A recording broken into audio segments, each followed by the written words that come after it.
ya hemos documentado que hay un desbalance entre los factores defensivos y agresivos sobre la mucosa del estómago o el duodeno. Esas son las gráficas más difundidas en todo el mundo para entender la enfermedad ulceropéptica y útiles, en la que se ve la importante influencia como etiología, como causa del Helicobacter pylori y de los AINES. Las otras causas, si se dan cuenta, en el examen que unos ejemplos, son en realidad muy raras o muy poco frecuentes, más que raras. Bien, las úlceras gástricas o duodenales están ambas en el mayor porcentaje de las veces causadas por Helicobacter pylori. Ahora, ¿en quién van a estar más causadas por Helicobacter pylori? En el caso de las úlceras duodenales. Es por ello que nosotros cuando vemos una úlcera en duodeno y esta no parece tener características de malignidad, ya ni siquiera la biopsiamos muchas veces. ¿Por qué? Porque ya sabemos que esta úlcera es por Helicobacter pylori. Y directamente en el seguimiento le damos tratamiento para Helicobacter pylori, ¿no? Entonces, hay que acordarse que las úlceras, sean gástricas o duodenales, pueden deberse la mayor parte de las veces a Helicobacter pylori. Luego tenemos como segunda causa los AINES, que como ven representa un leve porcentaje en úlceras duodenales y un moderado porcentaje en úlceras gástricas, digamos que hasta un 25%. Entonces hay que saber que, ok, en cuanto a úlceras duodenales no hay duda, Helicobacter pylori. Esa es la causa más frecuente. En cuanto a úlceras gástricas, ok, Helicobacter pylori como primera opción. Y recordar que hasta el 25% o hasta la cuarta parte de los pacientes que acudan con nosotros por úlceras gástricas van a ser por AINES. Acá algunas menciones. La fisiopatología de esta enfermedad básicamente se debe a un desequilibrio entre los factores agresivos y defensivos sobre la mucosa. Dentro de los factores agresivos, Helicobacter pylori, el más representativo, ¿no? Ya hemos visto que tan frecuentes. En segunda instancia van a estar los AINES y la aspirina. Ambos están con una seña acá, aparte como las causas más frecuentes dentro de todas las otras. También se consideran, entre otros factores lesivos o causas, el alcohol, el tabaco, la bilis y los ácidos biliares, el mismo ácido clorhídrico del estómago, la pepsina, que también produce el mismo estómago. El grupo sanguíneo cero también se considera que tienen cierta predisposición o cierto factor de riesgo adicional que a personas que tienen otro tipo de sangre. Y la dieta y el estrés psicológico.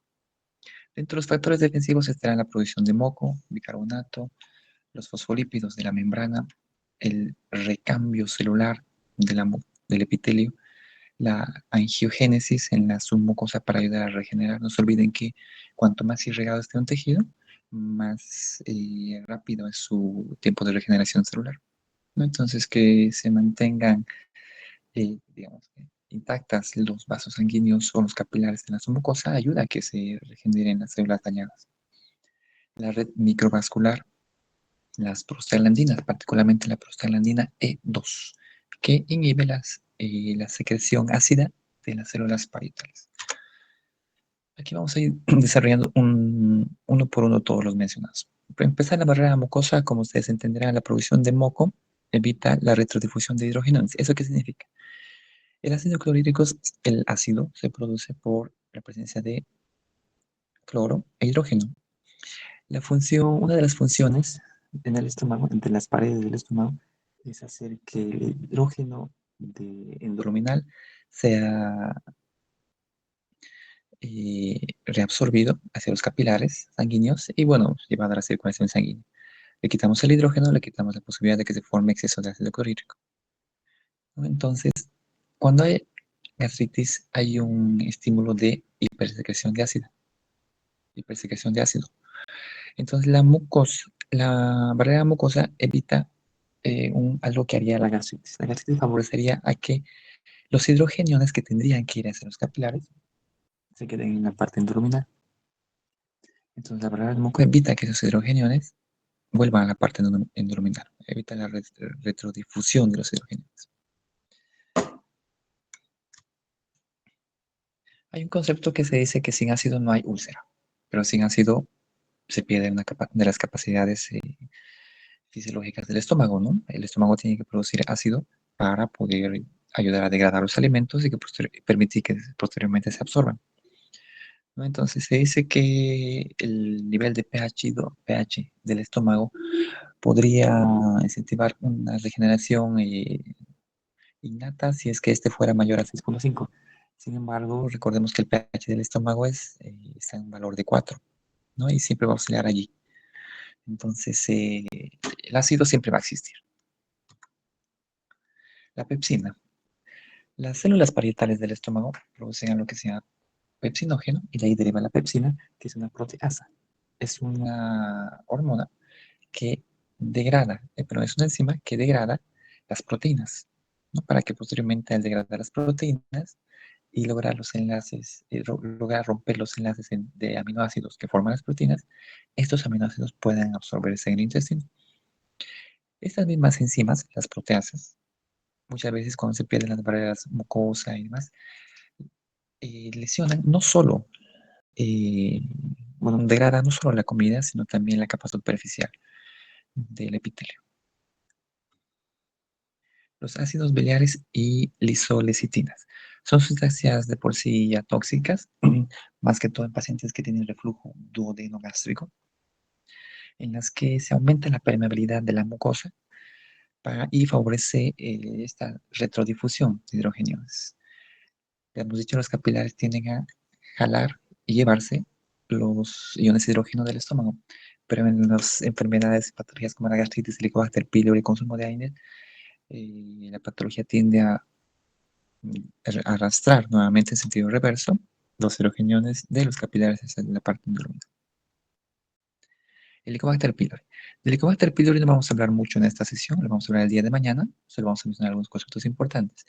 Tiene una actividad mucolítica directa sobre la capa mucosa, tiene factores de adherencia hacia la mucosa, hacia el epitelio, tiene factores de citotoxicidad, como las que se mencionan allí, produce hipergastrinemia, produce exceso de ácido, disminuye la producción de somatostatina y aumenta la producción del mismo pepsinógeno, que se convierte en pepsina, y hemos visto que tiene un factor enzimático sobre las proteínas previamente. Dentro de algunos aspectos inmunológicos, se sabe que, por ejemplo, en presencia de algunas enfermedades, como el Helicobacter pylori, hay digamos, un exceso de lesión permanente y persistente sobre la mucosa que promueve la activación, la presencia de un infiltrado inflamatorio, el cual está mediado por polimorfonucleares e interleucinas, ¿no? Los cuales lesionan de forma directa gracias a la mayor sobrepoblación de linfocitos T, particularmente linfocitos TCD4, los cuales a su vez promueven la llegada de más citoquinas y mayor toxicidad sobre la misma mucosa y sobre el epitelio.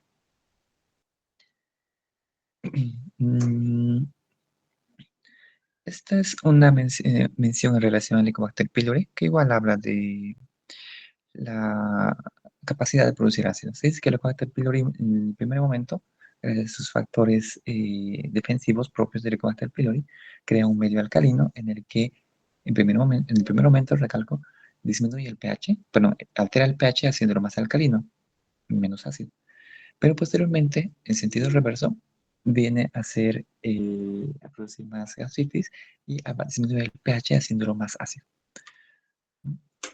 Y llega a situaciones en las que la misma infección por Helicobacter pylori puede hacer una gastritis corporal tipo A, si se conoce, en el que puede haber, como se mencionaba, hipoacidez y posteriormente una evolución de la gastritis antral en el antro gástrico, provocando hiperacidez. Los AINES. Vamos a hacer un recuerdo de lo que ustedes veían en bioquímica cuando mencionábamos a los AINES. Los AINES, entre ellos, bueno, esta es una gráfica muy antigua, ¿no? En la que antes se usaba harta aspirina. Ahora se utiliza más diclofenaco, más ketorol, más paracetamol, más otro tipo de AINES. Es la segunda causa más frecuente para la formación de úlceras pépticas y el mecanismo de lesión lo vamos a ver a continuación. Para empezar, todas las membranas celulares tienen fosfolípidos en su estructura, en la membrana de la célula. Gracias a algo que el cuerpo produce, que es la fosfolipasa A2, se convierte la parte de los fosfolípidos en ácido araquidónico. Entonces, el ácido araquidónico deriva de los fosfolípidos de la membrana. El ácido araquidónico es útil para la subsiguiente conversión de ciertos componentes que también tienen de diferente efecto en la regulación del sistema de lesión.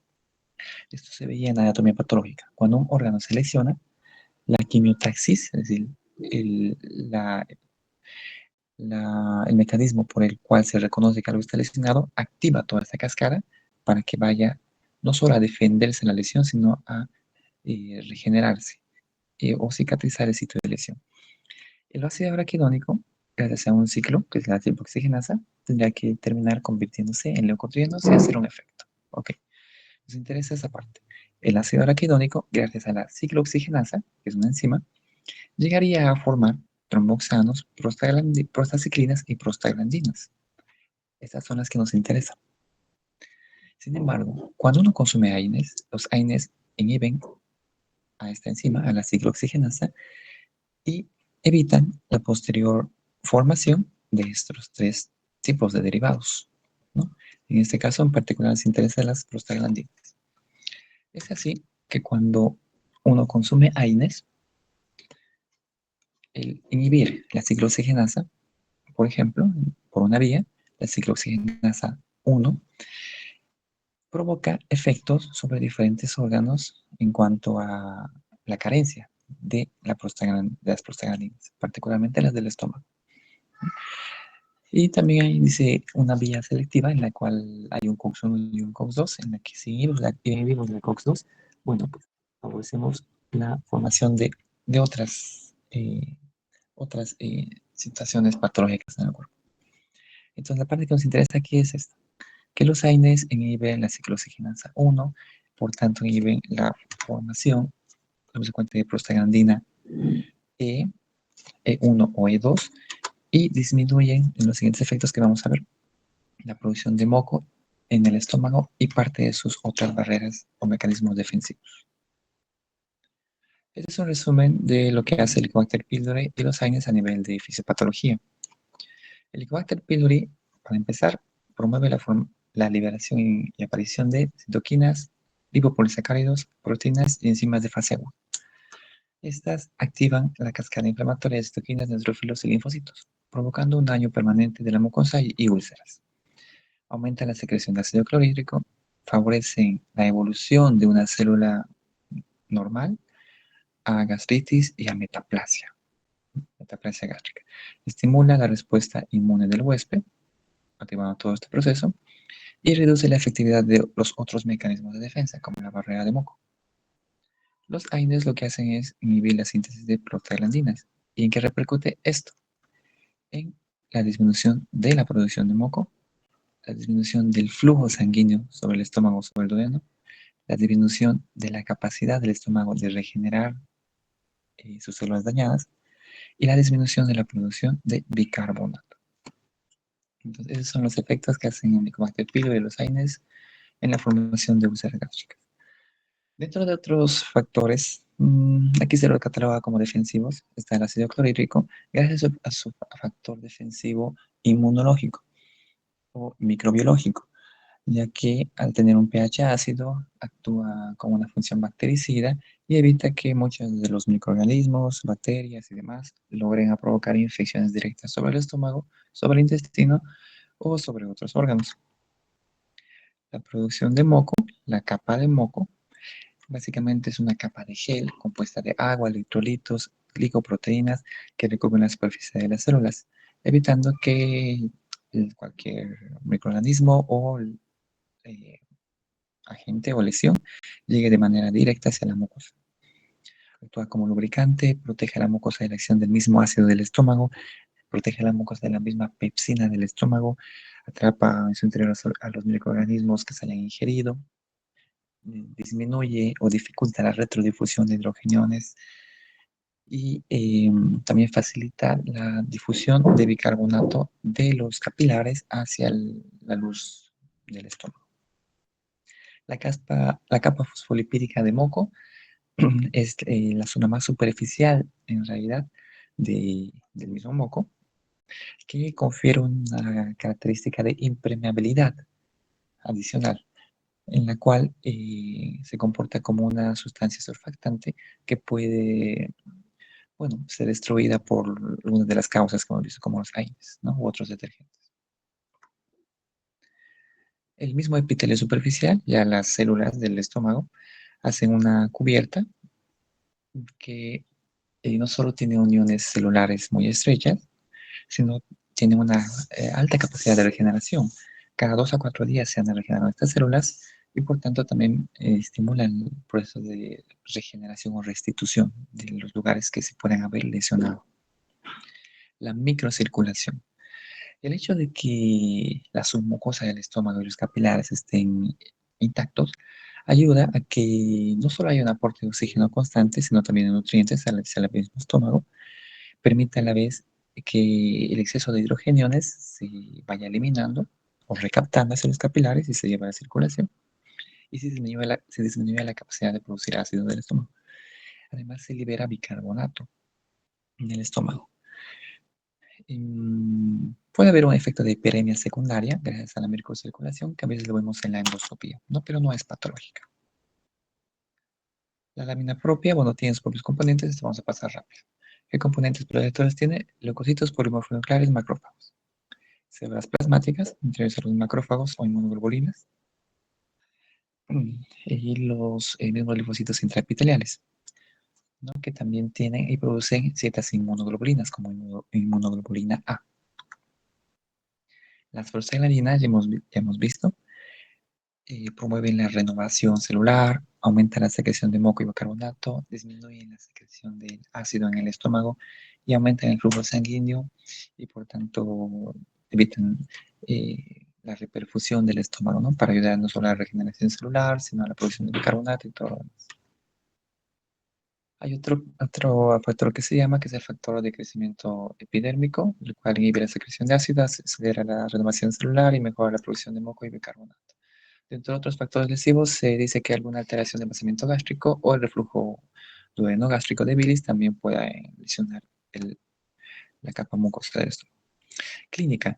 ¿Con qué clínica van a venir los pacientes a la consulta? La mayoría de ellos va a referir dolor abdominal, no un gran porcentaje de las veces. Este es un tipo de dolor ulceroso. ¿A qué se llama un dolor ulceroso? A ese dolor que los pacientes generalmente dicen que les arde, les quema. Entonces es un dolor tipo urente. Otras veces los pacientes no dicen me arde, me quema, pero sí experimentan una sensación de estómago vacío, de hueco, ¿no? Ese es el típico dolor de sensación de hambre, ¿no? Típico para un paciente que tiene una úlcera péptica abdominal. La intensidad de dolor puede ser variable, generalmente es en el epigastrio. Si es una úlcera, el problema generalmente nunca se irradia, solo se queda en el epigastrio, a menos que esté complicada, y sí puede tener irradiación difusa. Se dice que se puede presentar sobre todo en horas de la noche, en el que bueno, el ayuno prolongado puede aumentar la secreción de ácido y lesionar más la úlcera. Y también se dice que aparece más en ayunas, ¿no? Antes se manejaba el concepto siguiente. ¿Cómo saber si un paciente tiene una úlcera gástrica o una úlcera duodenal en la consulta? Decían los pacientes, doctor, me duele. Y siento que me duele más cuando como. Ese paciente puede tener una úlcera duodenal. ¿Por qué? Porque cuando coma va a aumentar la producción de ácido del estómago para ayudar a degradar esos alimentos. Entonces, si come, la comida llega al estómago, aumenta el ácido en el estómago y le duele más, la lesión está en el estómago, donde se está produciendo el ácido. Sin embargo, hay otros pacientes que decían, doctor, me duele, como y calma. Entonces yo prefiero comer rápido en mi hora para que me calme el dolor. Ya, ese paciente puede tener una úlcera duodenal. ¿Por qué? Porque cuando uno come y empieza todo el proceso de la digestión, el cerebro ya activa algo que se llama la colecistocina, envía una señal para que se active la colecistocinina, que es la hormona que aumenta la, la contracción de la vesícula. ¿Para qué? Para que mande bilis. Y la bilis, junto con todos sus componentes de electrolitos, agua, manda bicarbonato. Entonces, este bicarbonato llega al duodeno y hace un efecto de tampón en el duodeno, disminuyendo ese ácido que seguramente estaba lesionando a esa úlcera. Entonces, cuando uno ya empieza a comer, se activa la colecistocinina, la cual manda la bilis al duodeno, y si es que la úlcera estaba allí, Gracias al bicarbonato que tiene la bilis, la clínica va a mejorar. Es un dolor que pasa cuando como. Entonces son cosas que antes se consideraban cuando no teníamos endoscopía y bueno, pues teníamos que indagar de dónde estaba la lesión. Parte de la sintomatología también dice lo que hemos dicho, esta sensación de estómago vacío o dolor de hambre. Puede haber náuseas, puede haber pérdida de peso, pero hay que tomar en cuenta, esa pérdida de peso puede estar asociada ¿a qué? A falta de ingesta provocada, o sea, porque me duele y demás, o a la presencia de un cáncer de estómago, ¿no? O de una úlcera maligna. Dolor de espalda es menos frecuente y otros síntomas pueden ser flatulencia, puede haber eructos, puede haber distensión abdominal, intolerancia a ciertos tipos de alimentos como grasas picantes, gaseosas, bebidas alcohólicas. Y también puede haber pirosis, ¿no? Como signo de que a la par de la úlcera, de la gastritis que tenga, haya reflujo gastroesofágico. Las formas clínicas en las que se puede presentar una úlcera son 4. Hay pacientes que viven con úlceras y no tienen nada, no sienten nada, son pacientes asintomáticos. Hay otros que hacen un síndrome ulceroso, ¿no? Pacientes que pueden debutar con alguna clínica esporádica de las que hemos mencionado. Hay otros que tienen una epigastralgia con o sin síntomas dispépticos. Estos son pacientes que tienen síntomas de dolor tipurente más marcados, ¿no? El dolor tipurente es el síntoma principal. Y otros pacientes que no tienen nada y directamente vienen a la emergencia cuando la úlcera se ha complicado. En el examen físico, básicamente todo lo dentro del examen físico resulta ser normal. En ciertos casos puede haber leve sensibilidad a la palpación en epigastrio. Sin embargo, en situaciones en las que la úlcera ya está complicada, puede haber irritación peritoneal, irritación abdominal, si la úlcera se ha perforado. Puede haber palidez y antecedente de hematemesis, vómitos con sangre, melenas, deposiciones con sangre, cuando hay hemorragia digestiva. La úlcera está complicada. Puede haber algo que se llama bazuqueo gástrico, que es un signo de obstrucción pilórica. Las úlceras también pueden ser algo que se llama estenosis y pueden cerrar particularmente el píloro y hacer que ese píloro cerrado retenga contenido en el estómago. Hace una obstrucción pilórica y retención del contenido gástrico.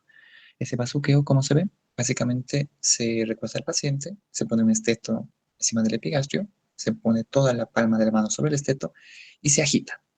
Y se escucha si es que la escultación hay ese movimiento de agua, de bazuqueo dentro del estómago, ¿no? Sino de una obstrucción pilórica.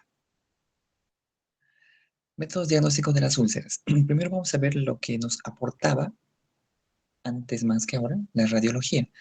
Y como radiología, no digo una radiografía, es decir, una proyección de rayos X de abdomen, no. Sí, aquí se menciona a la serie esófago gastroduodenal. Cuando veíamos el tema de esófago, veíamos ciertos estudios contrastados en los que al paciente le podíamos dar de tomar un líquido, que básicamente era un contraste, para que este líquido discurra por el esófago del estómago y nos muestre la anatomía, la silueta de los órganos. Entonces, se dice que entre uno de ellos está la radiología, o la serie esófago-gastroduodenal, que nos puede aportar signos directos de úlceras, las cuales van a hacer ver un nicho o un cráter ulceroso en la radiografía que se puede visualizar con dos imágenes. Una imagen suspendida, así se llama, lo vamos a ver, y una imagen diverticular, ¿no? Que generalmente son imágenes fuera de la silueta del estómago. ¿Cómo se ven? Se ven así. Aquí, esa es la imagen. A esto se llama imagen suspendida. Este es un estudio de una serie esófago-gastroduodenal en la cual en la fase gástrica se ve que el contraste está pintando las paredes del estómago, está aquí pintando algunos de los pliegues gástricos, son normales, y aquí, después de que ha pasado cierto contraste, hay un lugar, es decir, un huequito, en términos simples, en los que se ha quedado el contraste. Esta es una úlcera. Es un dato muy sugestivo de una úlcera. Este es otro. Esta es la silueta del estómago. El estómago, aquí están, como les decía, los pliegues gástricos, y aquí hay una imagen que sobresale de la pared del estómago. Esta es una imagen diverticular, muy sugestiva de una úlcera en el estómago. Dentro de otros datos, signos indirectos se los conoce. También se puede ver los pliegues confluyentes hacia el nicho ulceroso, ¿no? En rueda de carro. Es como los autos, que bueno, pues Tienen ahí su goma, tienen su aro y a veces les ponemos la parte que se llama el taparro, ¿no? Como la forma radiada que tienen las ruedas de bicicleta. Esos pliegues se ven. También puede haber deformidad sobre el órgano sobre el que está. Y se dice que en el estómago, en el dedo, pueden haber estos signos, ¿no? Dedo de guante, estómago en caracol, pseudo divertículo en trébol o línea de Hampton. Antes se utilizaba más ese estudio, que es la serie esofágico-gastrodenal. Sin embargo, ahora como hay otros métodos diagnósticos, se prefiere estos otros métodos, porque esto es muy observador dependiente. La mayor parte de las veces en que queremos catalogar una úlcera como benigna o maligna bajo este método, se dice que vamos a encontrar características de úlceras benignas, ¿no? Sobre todo en el antro gástrico o en la curvatura menor, ¿no? Y solo consideran, y vamos a tener una consideración plus de que las úlceras malignas pueden estar en cualquier otro lado, ¿no? No discriminan región ni localización las úlceras malignas. Generalmente los pliegues convergen, ese es un dato indirecto, decíamos, hacia el sitio de la úlcera, y generalmente cuando la convergencia es simétrica y llega hasta el centro del nicho, es una úlcera benigna.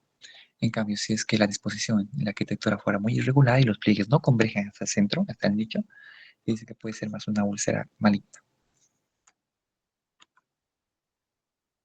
Otras características de úlceras benignas y malignas, se dice que las úlceras benignas son redondas o lineales, como se veía en la imagen.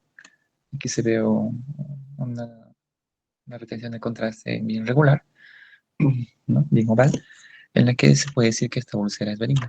En cambio, las úlceras malignas, esa retención de contraste es muy, muy irregular. Bueno, y una pequeña consideración en relación al tamaño, si es que es más de 2.5 centímetros, empiezan a catalogar como maligna y completan estudios. Otras características, las úlceras benignas generalmente son simples, pueden ser múltiples, las menos de las veces, generalmente son simples. Y bueno, también hay este signo que se llama menisco de Karman, en la cual puede haber así, la retención de contraste en la úlcera, en la cual a veces se puede catalogar la úlcera como maligna. Endoscopía. La endoscopía en realidad se ha vuelto el método de elección y gol estándar para diagnosticar las úlceras, ya sea como método diagnóstico de la parte complicada y no complicada. Los plus aparte que tiene la endoscopía es que puede valorar macroscópicamente y tomar biopsias para determinar si es que la úlcera es benigna o es maligna. Hay algo que a veces en la endoscopía nosotros utilizamos, que es esta clasificación, que es la clasificación de Sakita para catalogar las úlceras, ¿no? Y le damos un término a la úlcera para ver el estado en el que está. Y es así que podemos tener saquitas en un estadio evolutivo A1, A2, H1-2 o S1 y S2, de acuerdo a si la úlcera está activa, si tiene bordes muy edematosos, muy congestivos, quizá con signo de sangrado, o si la úlcera ya está cicatrizando, ¿no? En cuyo caso vemos una úlcera blanquecina. Algunos ejemplos o imágenes de úlceras duodenales, úlceras endoscopía, acá. Esta primera imagen es de una úlcera en duodeno. Esta es la primera porción del duodeno, se llama bulbo duodenal, habíamos dicho, y aquí hay una úlcera. Esto es pared anterior, pared posterior, pared superior, pared inferior. Entonces, esto se describe como un nicho ulceroso hacia pared anterior de bulbo duodenal, la cual tiene bordes aplanados, discretamente irregulares, cubiertos de fibrina y algo de, bueno, fibrina básicamente, y la cual debe medir aproximadamente unos 10 milímetros en su extensión, ¿no? No parece una úlcera maligna en realidad, ¿no? Pero por el atributo de que tenga los bordes irregulares, amerita tomar biopsias. De otra forma, no ameritaría mucho. ¿Por qué? Porque hemos dicho que las úlceras duodenales se deben al Helicobacter pylori, ¿no? Entonces, no siempre tomamos biopsias para confirmar el Helicobacter pylori, porque por epidemiología ya sabemos que esta es la principal causa. Esa es otra úlcera, también el bulbo duodenal, de similares características, solo más pequeña, se debe medir unos 7 milímetros, la cual también está en la pared anterior, pero más superior, antero-superior. Esto es segunda porción del duodeno. Estos son otros nichos ulcerosos más irregulares, múltiples, cubiertos de fibrina Y bueno, pues entre los datos de necrosis que ha habido aquí sobre el epitelio, hay el centro sucio, cubierto de hematina, también se lo llama. Estas son otras imágenes, esto ya es en estómago. Esto es la curva, el ángulo y esa curvatura menor, ¿no? Esta es la región angular y esa es la curvatura menor. En esta región angular se ve este nicho ulceroso de aproximadamente, eso debe ir unos 15 milímetros, con bordes sobrelevantados, congestivos, discretamente irregulares, con un centro cubierto de fibrina. Así se lee esto, ¿no? Hay veces en las que en un raja de por ejemplo, vamos a ver, aquí se ve un vaso sanguíneo que puede estar o no sangrando en ese momento, ¿no? Y es que estas úlceras, al ser una solución de continuidad de la mucosa hacia la muscular, puede llegar a la submucosa, lesionar algún vaso y empezar a sangrar, ¿no? Es una úlcera de 15 milímetros más o menos. Es una úlcera grande. Es otra úlcera en otro estadio evolutivo. Esta está más activa que esta, ¿no? Esta ya está casi en proceso de cicatrización, ¿no? La cual deja un centro más rectangular, igual cubierto de fibrina. Esta es una úlcera que en realidad está cicatrizando, ¿no? Esta es una que ha dejado un rastro de cicatriz roja en el lecho donde estaba la úlcera. Aquí también se ve una úlcera, más ya en estadio de cicatriz, que está en la transición de cicatriz roja a cicatriz blanca, ¿no? Entonces, estos son algunos ejemplos de úlceras ordenales. El tema del Helicobacter pylori no lo vamos a mencionar ahora, vamos a mencionarlo el día de mañana. Y directamente nos vamos a pasar para esta clase a tratamiento. Los objetivos del tratamiento para las úlceras pépticas es, para empezar, aliviar los síntomas, acelerar el proceso de curación o regeneración del sitio lesionado, evitar las complicaciones de la úlcera péptica y prevenir las recidivas, ¿no? Entonces lo que buscamos es de una cirugía, bueno, es de un paciente y de otro paciente, ¿no? Buscamos que lo que se valoraba como una solución de continuidad que llegaba hasta partes profundas, en algún momento llegue a regenerarse.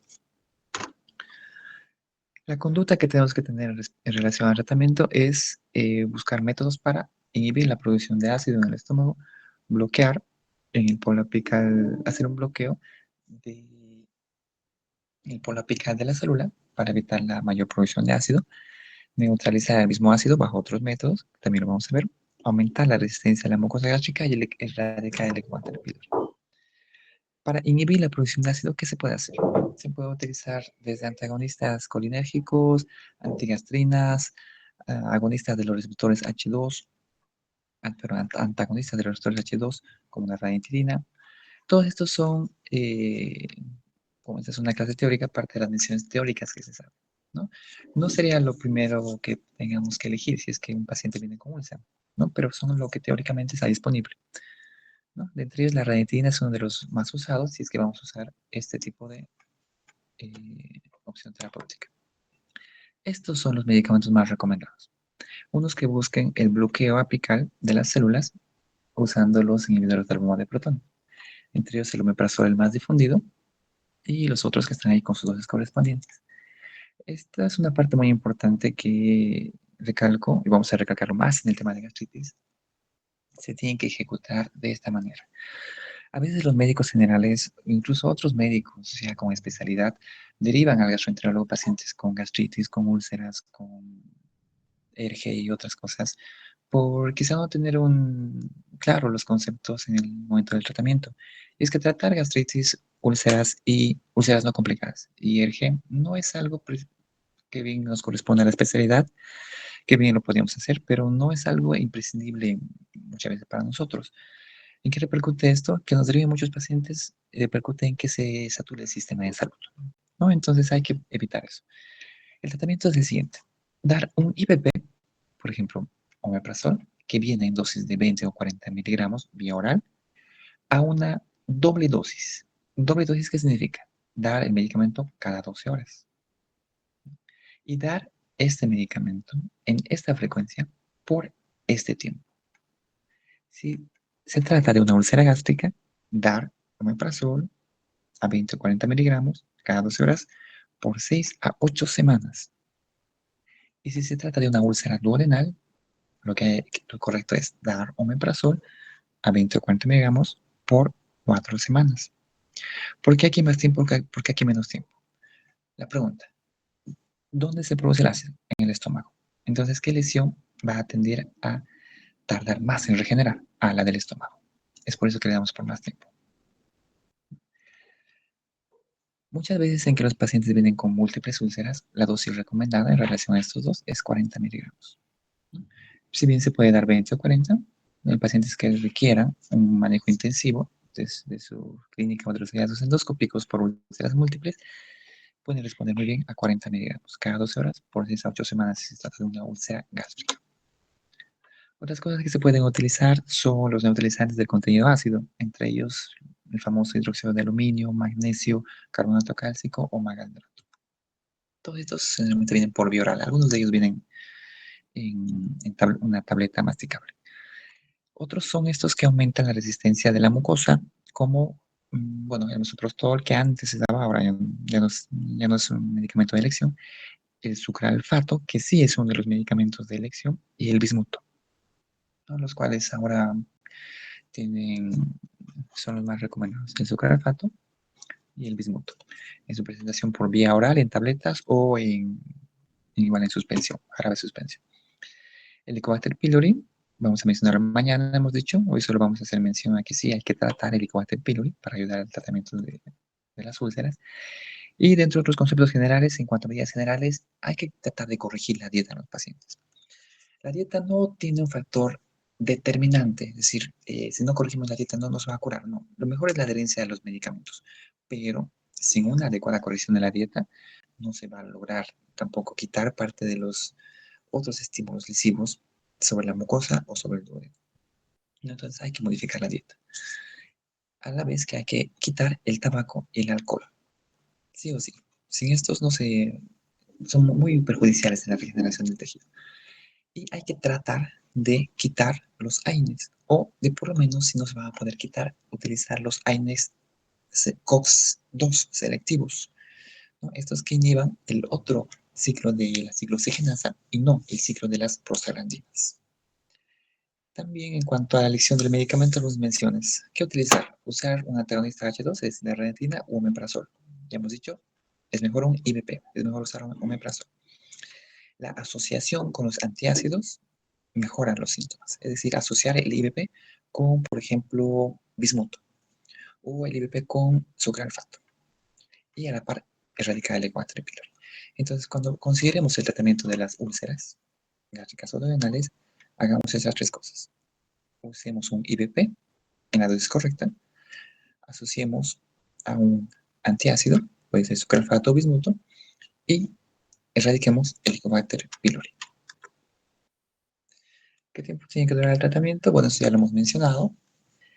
Después de que se termine ese tiempo de tratamiento de 4 o 8 semanas, lo que uno puede hacer es mantener la dosis del IBP, pero en dosis bajas, ¿no? Si antes dábamos el IBP cada 12 horas, ahora le daremos una vez al día, ¿no? Hasta ir poco a poco desescalando, de acuerdo a la sintomatología del paciente. Porque si el paciente ya no tiene síntomas, se puede suspender los IBPs.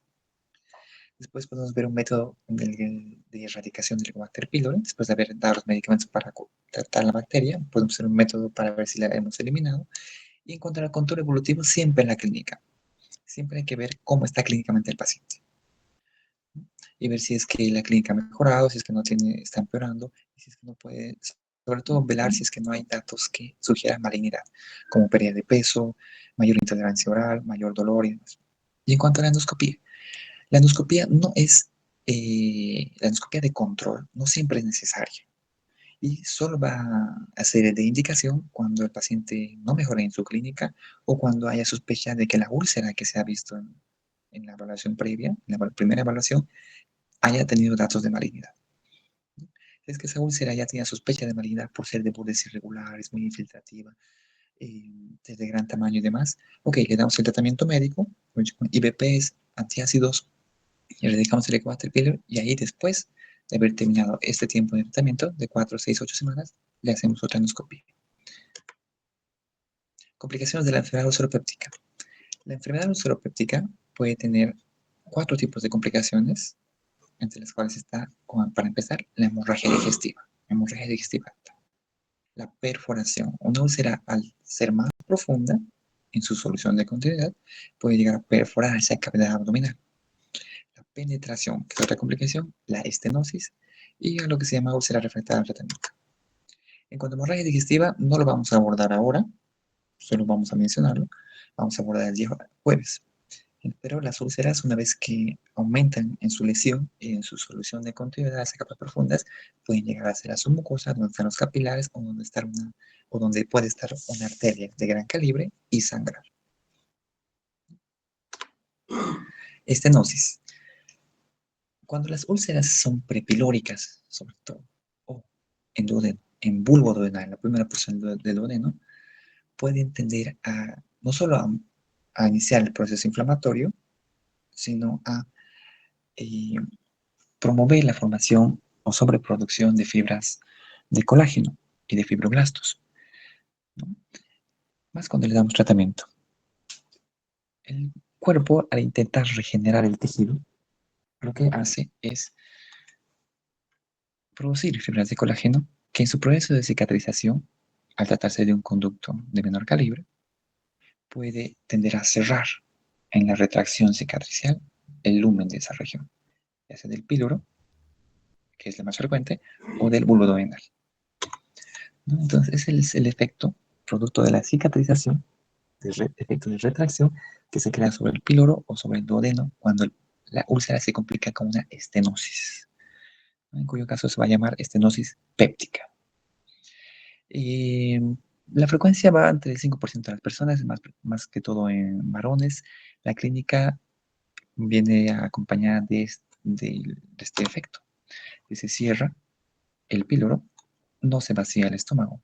Por tanto, el paciente tiende a tener náuseas, vómitos, tiende a no alimentarse bien, a bajar de peso, a desnutrirse. Y alguna vez puede tener también síntomas de hemorragia digestiva. Penetración. ¿Qué es la penetración?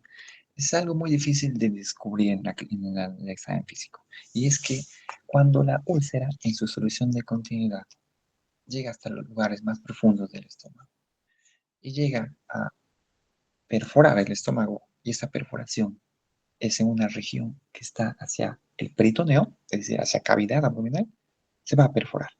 Pero si en cambio esta solución de continuidad está, por ejemplo, en dirección al lóbulo hepático izquierdo del hígado, y el lóbulo hepático izquierdo del hígado está en un contacto íntimo con el estómago y justo sobre el lugar de esta úlcera que se está perforando. Esta perforación no va a ir hacia cavidad, sino va a ir hacia el órgano adyacente, que es el hígado, y va a penetrar. En otras palabras, va a crear una fístula entre el estómago y el órgano adyacente, el cual puede ser hígado, puede ser páncreas, puede ser epiplo o puede ser pared abdominal, ¿no? La mayor parte de las veces la penetración de una úlcera como complicación se encuentra en el intraoperatorio. Otro es la perforación. Hemos dicho, si la úlcera está, por ejemplo, hacia curvatura mayor del estómago, se puede abrir hacia cavidad cuando se perfore. Ahí va a ser datos de irritación peritoneal y demás, y seguramente en la radiografía nos dará esta imagen, ¿no? Que le llaman alas de gaviota o aire subdiafragmático, ¿no? Que es un signo de perforación de víscera hueca. La mayor parte de las veces en que aparece este signo se debe a la perforación de una úlcera duodenal seguida de una úlcera gástrica, ¿no? Ya sea de antro o de otras regiones. Y la única solución para esto, ya que está perforado, al igual que la penetración, es cirugía, operar al paciente. Para finalizar, vamos a hacer mención a algunas patologías también reconocidas como formadoras de úlceras, entre ellas el síndrome de Zollinger-Ellison, en el cual se dice que hay una hipersecreción importante de ácido debido a un tumor en el páncreas de las células beta de los islotes pancreáticos, un gastrinoma, ¿no? Son células hiperproductoras de ácido, las cuales se presentan muchas veces en sola, así como un tumor aislado, o muchas veces acompañadas de otro tipo de tumores que entran dentro de estos que se catalogan como neoplasias endocrinas múltiples. El cuadro clínico es muy raro en realidad el síndrome de Zollinger-Ellison. Lo que puede hacer es úlceras pépticas, generalmente duodenales. La mayor parte de las manifestaciones clínicas están entre pacientes de 30 a 60 años, tiene síntomas más marcados de los que ya hemos visto. Hay un dolor intenso tipo urente, mayor flatulencia, mayor distensión, mayor plenitud postprandial. Se dice que el 75% de los pacientes tienen úlceras múltiples en lugares en los que normalmente no había. Hemos visto en qué lugares puede haber las úlceras en el estómago. El 40% de los pacientes vienen con diarrea. ¿Por qué? Porque esta hipersecreción de ácido ni siquiera se puede absorber en el duodeno, en el intestino. Entonces, al no absorberse, llega hasta el colon y se elimina. Y alguna particularidad es que en el método de diagnósticos los niveles de gastrina están muy, muy elevados. ¿Cómo se hace el diagnóstico de esta patología rara? Bueno, el 90% de las veces bueno, se puede hacer en métodos de secreción ácida, las cuales son poco disponibles. Hay estudios radiológicos que son igual poco sensibles. Y el principal método es buscar la determinación de gastrina sérica, ¿no? En la cual en ciertos pacientes en condiciones normales o con úlceras debía oscilar en menos de 50 o 60 picogramos sobre ml, pero los pacientes con un síndrome de Solinger-Ellison, que tienen este gastrinoma, tienen valores arriba de 1000 picogramos sobre ml. El tratamiento de esto se puede dar medicación, antagonistas H2, IBPs, pero a mayores dosis. Lo que hay que hacer en realidad es identificar dónde está este gastrinoma. Es difícil de identificarlo, se pueden usar algunos métodos complementarios, entre ellos una geografía, una tomografía o hacer una ecografía, pero tienen muy poca sensibilidad. Y lo que hay que saber es que, bueno, pues si no se lo identifica, esta neoplasia puede evolucionar de manera importante y llevar a la muerte a los pacientes. Esa es otra mención en relación a un síndrome hipersecretor de ácido, ¿no? Se llama síndrome del antro retenido persistente. Se da debido en un pequeño número de pacientes los cuales se han sometido a una antrectomía parcial o en pacientes y que se les ha hecho una gastroyeyuno anastomosis. En algunos de ellos en el que queda parte del antro gástrico residual en el paciente, puede haber una hipersecreción del mismo, el cual se resuelve operando este antro residual. Es por eso que algunos médicos prefieren operar todo el segmento y no dejar una antrectomía parcial. Y la última mención en relación al tabaco, como por su alta frecuencia. El tabaquismo es un factor de riesgo muy importante, no solo para las neoplasias, sino para la hipersecreción de ácido y para las úlceras, porque disminuye la capacidad de que la úlcera desaparezca, se regenere y se cure, y al contrario, aumenta los casos de mortalidad, ya que favorece las complicaciones de la úlcera. En cuanto a evolución en el tiempo, hasta antes de los 90, muchas veces los pacientes con una úlcera terminaban en cirugías, ya sea porque no había otra forma de tratar las úlceras o porque venían con complicaciones, ¿no? La cirugía ha ido evolucionando y bueno, en algún momento se han llegado a hacer solvagotomías y asociar los medicamentos que en ese momento estaban disponibles. Hoy en día, mucho más ahora, el pilar principal del tratamiento de las úlceras es el tratamiento con medicamentos, con IBPs. Ya hemos dicho, hay que asociar de preferencia un antiácido y erradicar el Helicobacter pylori. ¿En qué situaciones hay que operar en una enfermedad seropéptica? Cuando el paciente no responde al tratamiento médico o cuando vengan con datos de complicación, como que como perforación, como que como una penetración de la úlcera, como que como una hemorragia digestiva no controlada o como una estenosis pilórica. Esas son situaciones en las que la cirugía sí es de indicación en la enfermedad ulceropéptica. Muy bien, eso sería lo correspondiente a la clase de hoy. Si no tiene alguna duda o alguna pregunta.